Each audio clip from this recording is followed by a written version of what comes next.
সংসারের পরিভাষা কি? তাই ঋষিরা বলেছেন সংসারাতিতি সংসারः यो गच्छति व गच्छति कुत्रापि न तिष्ठति सः एव संसारः संसरति। যে চলতে থাকে सब समय, जाता ही रहता है, चलता ही रहता है, इसका नाम संसार।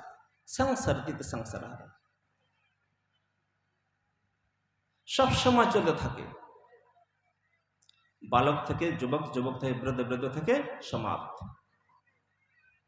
এর সংসার কখনো থামে না। 1 মিনিট 1 সেকেন্ডের জন্য থামে না, সব সময় চলতে থাকে, রূপ পরিবর্তন হতে থাকে, একে বলা হয় সংসার।